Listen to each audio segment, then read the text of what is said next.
मनबाटै छैन ओ छोग्गु किन खेलाएको तिमीले हेर आम भाटा लगेर गङ्गटा उयो गरेको सानो कवि हात आयो ज्वरो आउँछ है केटो ज्वरो आउला नि के बात ए त्यो नगर बोतलहरू उयो हुन्छ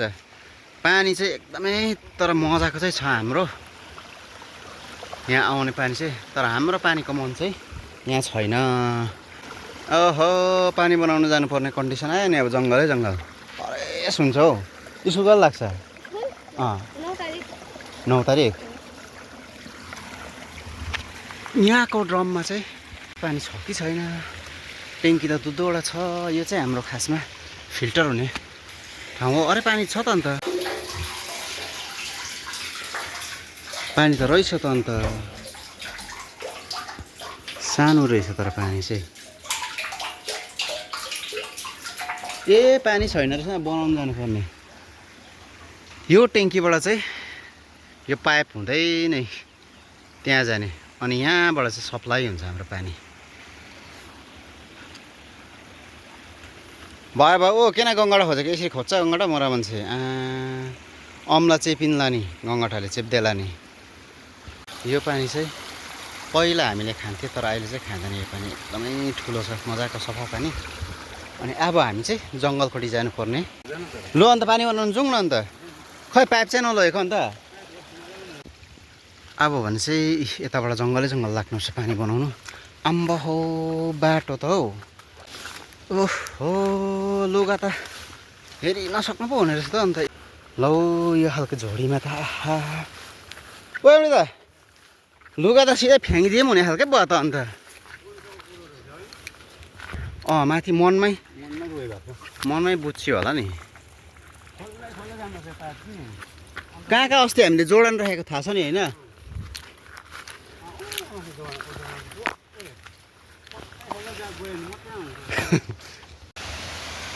यो गुहे खोल्दा त यत्रो भएछ हिजो रातिको पानीले बढेर निकै मूल फुटायो हामी चाहिँ अब यहाँदेखि लगभग 5 मिनट जस्तो लाग्छ मन पुग्नु निकै नै दुःख दियो आज पानीले ठाउँमा पानी हेर्दै आएको आज चाहिँ निकै गरम पनि भयो अब यहाँदेखि म चाहिँ हामी यो जानुपर्ने हुन्छ मदनदा जानुपर्ने हुन्छ अनि मदनदा चाहिँ जानु हुँदैछ त्यो उँभो मूल चाहिँ निकै नै फुटेछ अस्तिको पानीले चाहिँ फुटाउनु सकेको थिएन यो पानीले चाहिँ निकै फुटाएछ आमा झोडाहरू हेर खुट्टाहरू पनि हिल्लै हिल्लो कताबाट जानुपर्ने हौ यति मजाको मूल फुटाइदिएछ यो हिजोको पानीले पाइपहरूको अवस्था त लथालिङ्गै नै बनाइदिएछ सिँढी हिँड्ने उँभो त यति साह्रो पानी आउनु थालेछ पानी छैन नि है अब यो उँभै अब चाहिँ हामी लगभग मन आइपुग्यौँ त्यहाँदेखि अलिकति माथि मात्र छ फिलहाल भने चाहिँ हामी पानीको मनमा नै आइपुग्नु आँटेका छौँ अनि स्थिति चाहिँ अलिकति नाजुकै छ किनभने यहाँ बाटो चाहिँ अलिकति जङ्गलको बाटो भएर चिप्लिने छ के भएछ चुडिसक्यौ लौ त अब भने चाहिँ हामी मन आइपुग्यौँ पानीको सोर्स अनि अवस्था चाहिँ के कस्तो रहेछ हेरौँ के भएछ ए हो र पाइपै लग्यो भन्दैछ ए बकेट सकेट पल्टाइदिएछ नि त ए पानी उम्किएछ है लु साथीभाइ यस्तो छ हाम्रो चाहिँ पानीको अवस्था अनि मान्छे पनि ठहरे हाम्रो गाउँबाट लगभग 2 किलोमिटर चाहिँ 1.5-2 किलोमिटर पर्छ यो पानीको सोर्स पानीको मन अनि हिजोको पानीले निकै बिगार गरेछ यी पानीको चाहिँ अवस्था यस्तो चाहिँ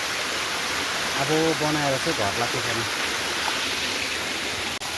चाहिँ यस्तो मजाको छ छनु चाहिँ